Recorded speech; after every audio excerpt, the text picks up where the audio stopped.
Hello, hello!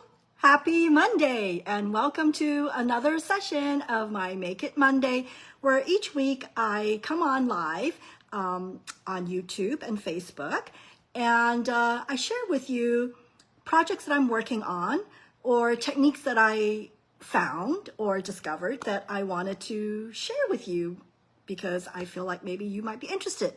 Anyway, all this is to inspire you to do something creative this week as well. Hope you had a great weekend. Can you believe it? It is July 31st on Guam. So bye-bye July, and looking forward to August. August is going to be a very busy month for me.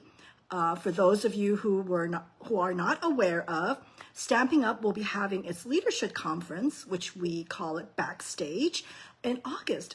So once August 1st comes around, I will be in high gear getting ready for Backstage. And for those of you who are fellow demonstrators who are watching this, have you decided on your swap yet? Anyway, I'm still undecided, so we'll see what I end up with. So one of the things that I also plan on, besides swapping cards, is swapping what we call 3D items. And to me, that usually means like a little treat holder. It's always a lot of fun to get lots of ideas, not to mention the treats that are contained in these treat holders. Anyway, so I'm going to share with you a little box that I am going to make for this year's Backstage swap. So for those of you who are watching and will be attending Backstage, I hope you'll stop by and we'll swap. How's that? Okay, so again, you know the drill. Whether you're watching this live or watching this on replay, please be sure to leave a comment and let me know that you're here so I can say hi back. All right, so without further ado, let me switch the camera around and let's get started. Let me see here. Oops, you saw my ceiling, didn't you? Okay. All right. So this is the little box that I am going to be making. And what is unique about this, or at least to me, is this is what they call a side, what do they call it? Side close box. Isn't that cute? Anyway, and one of the things that I love about doing these treat holders is I love looking for treats that go with the paper, so something coordinating. So I just happen to have this box of, what is it? Shima Lemon Kit Kats, and I thought that would be appropriate. So I guess this will be what I will be putting in this container. Now, of course, Kit Kat comes in different flavors. There's the Banana Tokyo flavor of Kit Kat. I might make a few with the little monkey, right? So that could be a possibility. And those of us who are in the U.S. know that the Ghirardelli squares fit this as well. Let me put this in, right? So that fits as well. So this is to give you a frame of reference as to the size of this box. Okay? Very easy to make. As you know, I am a simple card maker, and I rarely dabble in these fancy boxes or fancy fold cards. But, you know, with Backstage and On Stage, which is the other Stampin' Up! Conference that we have, hey, it's worth making some boxes and swapping with other demonstrators. Another good thing about this size is when I make these, I usually make a couple more, and I like to use these to gift the service staff that is going to be at the resort, the waiters, waitresses, and I know they really appreciate something like that. Okay, so let me show you how easy this is to make.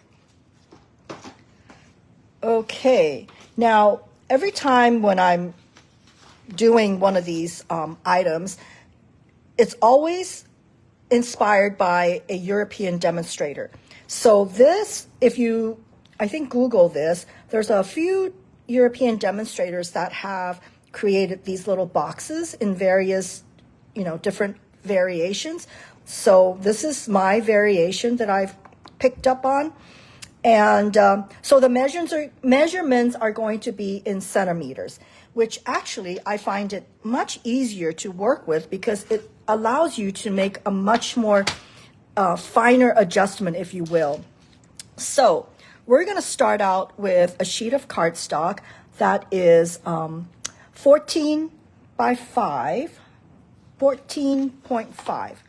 So yeah, 14.5 centimeters and 15.5 centimeters this way, okay? Not quite a square, but almost there, okay? So 14.5, excuse me, 15.5, okay? So we'll start with the short end. See, I've made my little cheat notes, okay? Because sometimes with the camera in between my work surface and my eyeballs, I don't want to make a mistake in front of all of you guys.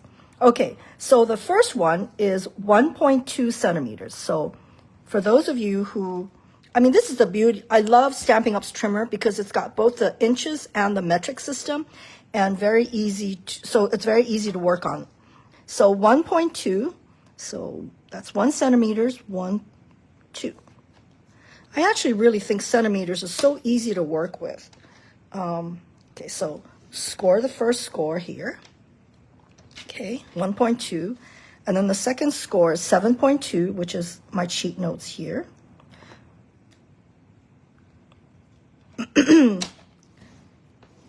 Okay, and then the third one is 13.3. But another way to think about it is, on this side is going to be another 1.2. So 1.2. So that's an easier way to think about it. Okay, so far so good, following me around? Okay, so then you're going to turn this around. So now you're on the long side, and you're going to start with 7.2 centimeters again. And then 8.4. So at this point, I'm going to take out this because we're almost done. So 8.4. 1, 2, 3, 4. Okay. So far, so good, right? So then what we're going to do is we're going to slide this down here to 0.9. Okay. So move to 0.9 centimeters, and we're going to cut from here to here. Okay. Cut only up to here. Okay. So let me move this away, and we're going to start from here. Okay. And then we're going to go back to the 1.2 mark and score down here. Okay, so let's move the cutter away. So again, I love it because look at this. It shows you where to score, so you can start midway, right? Okay, let me show you for those of you who can't quite see. See, we have these marks on our, can you see this? There, marks on here, so you know that's where you can line up. Okay, so what we're going to do is we're going to flip it around and do the exact same thing. So score and cut. So we're going to score 1.2, 1, 2, only up to the middle part. And then we're going to cut 0.9.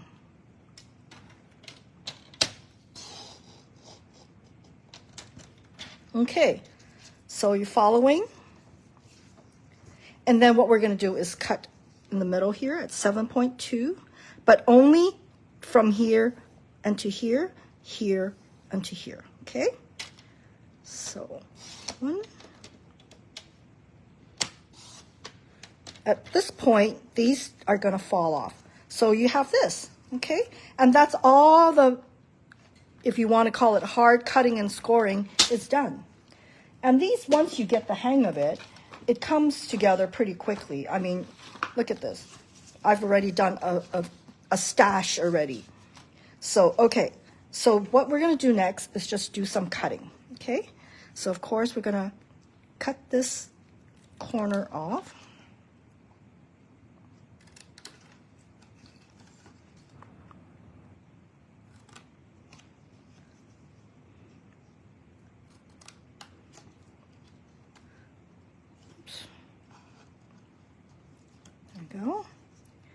Go going to cut from here. And then we're going to notch it. Just basically cutting a little triangle. Oops, like that. And I'm going to go over here. Do the same thing on the other side.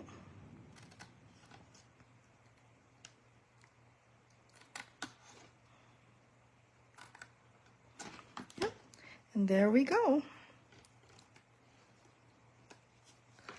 Okay, so that is pretty much it. So now the key to creating these type of treat holders is you got to use the bone folder to score it well. That way you can have crisp edges.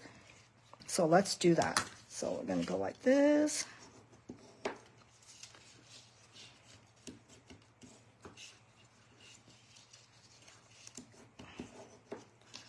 So this is perfect to do as you're watching TV, right?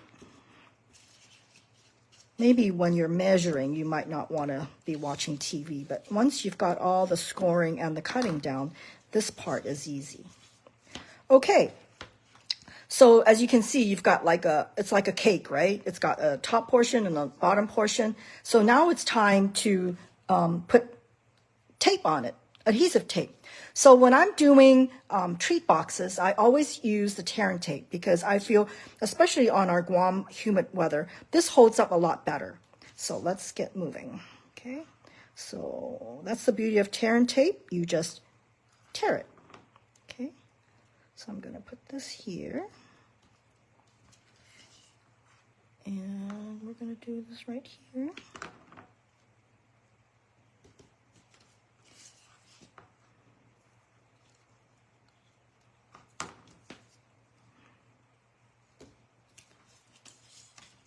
Okay, and I think that's all I need to do. Yep, I think that's all we need to do. And then for this part here is going to be where the ribbon pull is. So I'm going to just need a little bit here. And I'll show you what I mean. So where's my pre-cut ribbon? Huh, where did it go? I guess I'll have to cut another piece of ribbon then. Strange. Okay, so basically it's just this one, and it's going to be about 3 inches, 3.5 inches. So let's cut this. Okay.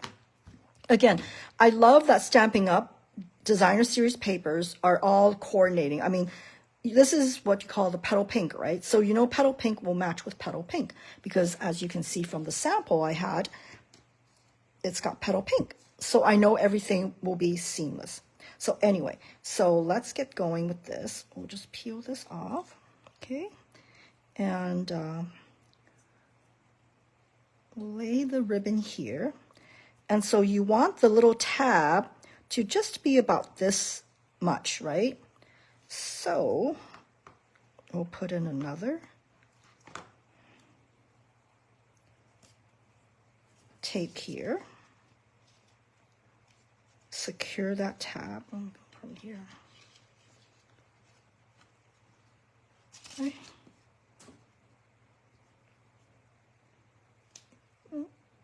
There we go. Hey, what happened here? There we go.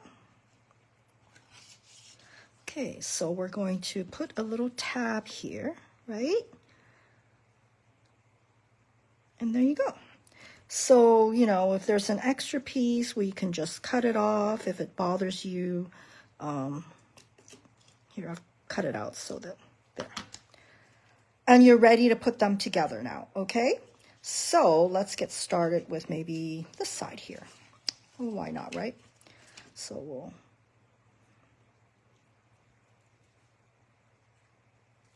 there we go. See how easy the tear and tape is? Oops. Of course, after I say that, it's...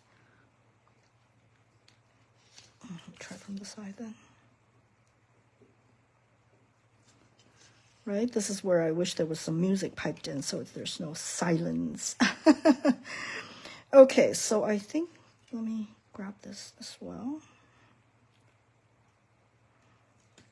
Okay, so let's put it together now. Okay, so oh, okay, so this is this one here. Okay, so we're gonna go ahead and put this together. Oh, I didn't even see, I didn't bend this, see? Oh, this side, okay, there. See how important it is to score it? All right, so there we go. So we want to make sure that it is attached in a right way. Okay, there we go. I'm going to use this to kind of glue it together. And, oh, I forgot to put this on. Nothing majorly wrong. It's just...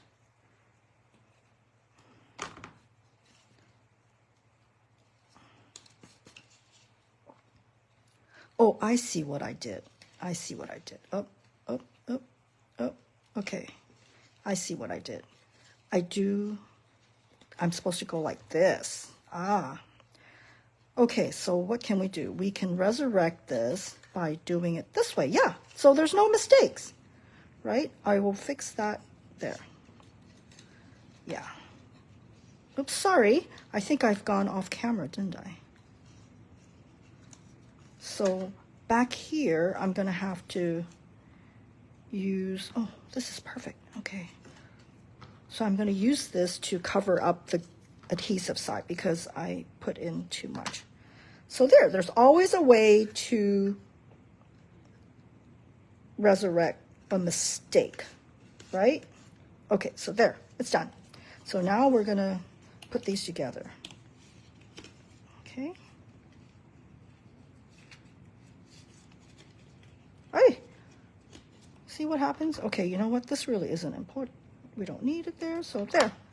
Okay, I'm doing so good, am I not? There. There's how it closes, right? So what I'm going to do is I've already cut out the paper, and I'm going to go ahead and, whoops, sorry, I keep leaving the screen. So I'm going to do it like that.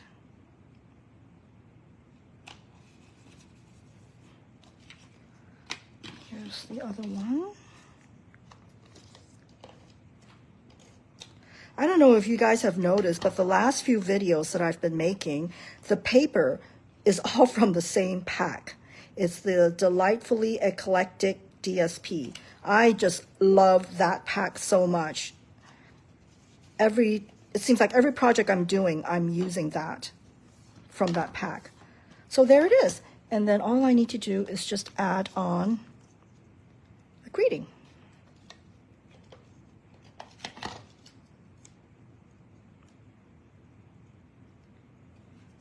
And voila, you have your little side close box. So I'm going to put this just to give you a frame of reference, right? And there you have it. Now that wasn't too hard, was it? So I've got 2 made, just 28 more to go, right? Okay, so here's another sample that I've done is with the blue, boho blue and the countryside in paper. So you can embellish it as you want if you have time. And I also wanted to show you that it doesn't have to be candy. Like here, I love finding office supplies that matches the theme of the paper when I do my team gifts. See, this one looks kind of like the countryside inn, right? Can you see? There. So it's the same blue. So that's a little gift, a non-sweet gift, right? So, and then, of course, another version is embossing the top. So this one is, if you really have time, what I've done is I've just put Designer Series paper on the sides of this box, and embossed the panels instead of using DSP, right? So there we go. So using different colors, right?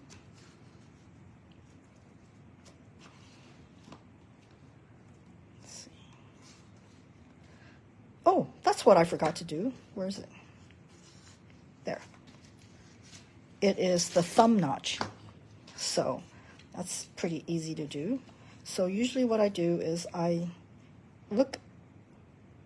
am really a very lazy crafter. So what I do is I just eyeball it. So with this method, that way I can make sure I'm aligned with this, right? Looks like it's aligned. And there you go.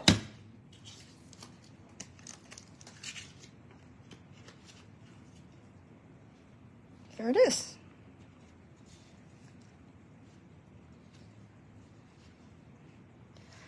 All right. I hope you enjoy this little treat box and that you will want to make it. So for those of you who place an order this week, I will go ahead and include in your order a template, because I know a lot of times it always helps to have an actual sample, right? So with every order that you place this week, I will include one of these so that you can go ahead and give it a try. Okay, so what else do I want to say today? The next Get Together is August 13th, is a Sunday, and I hope you'll join me in coming and working on some kits. You can bring your paper pumpkin, the kits that you have, or I have an inventory of kits for you to choose from. It's a great gathering, just 2 hours and, chatting with other crafters. It's a fun time. So I hope you'll join me. That's August 13th. And what's even sweeter about the August 13th date is also starting tomorrow, well, on Guam, it'll be after 4 o'clock, all the kits will be on sale. That's a great deal. The kits are going to be either 10, 20, or 30% off. I'm not sure which kit is getting which discount. Suffice to say that all the kits will be discounted, 10, 20, 30% off, excluding paper pumpkin. And when you come to the August 13th, you will be, I will honor that discount, so you can choose from my stash and still have the discount. All right. So it's a great time to stock up, really, because kits make great gifts during the holidays. And believe it or not, it is coming soon. Okay. So this is it for this session of Make It Monday. Thank you for joining me. If you've enjoyed this and you know a friend that might enjoy watching this, be sure to share this with them. Sharing is caring, and I would appreciate that. So be sure to like it, subscribe to my channel, and let me know you're here, and I will say hi back. Okay? Thank you again for tuning in, and I hope to see you next week. Bye.